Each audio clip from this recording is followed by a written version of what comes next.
Ko govorimo o poskočnih muzikantih in Dejanu Krajncu, nas prav nič več ne preseneti. Zagorijo solze, ko te vidim, sebi dal za eno noč s teboj. Ko govorimo o Dejanovi pričeski, se nam prav tako zdi, da smo videli že vse.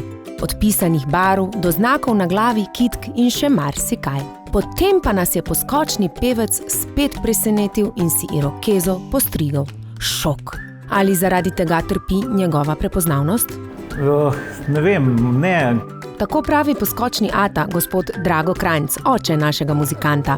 Drago je sicer prav tako glasbenik. 30 let se je po štajerskih odrih sprehajal z ansamblom Vigrad. Ko so sinu pričeli rasti lasje v luft, je bil gospod Krajnc nekoliko skeptičen, a le na začetku. Mogoče na začetku malo čudno, ampak jaz sem videl, da so ga otroci in ljudje sprejeli, mi je bilo vse tako normalno.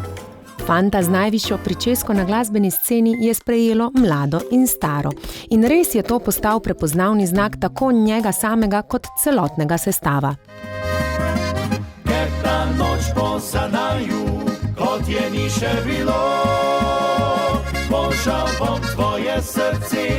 Že od njihove priljubljene Madam naprej. Čeprav je bila irokeza takrat še...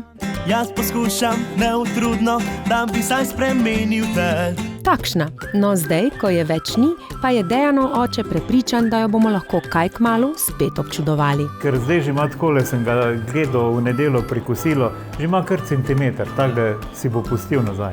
In res je, to domnevo nam je potrdil Dejan sam. Upa, da se bo s prepoznavno pričesko spet lahko ponašal že poleti. To sem jaz, to je moja visoka pričeska in komaj čakam, da mi zraste nazaj.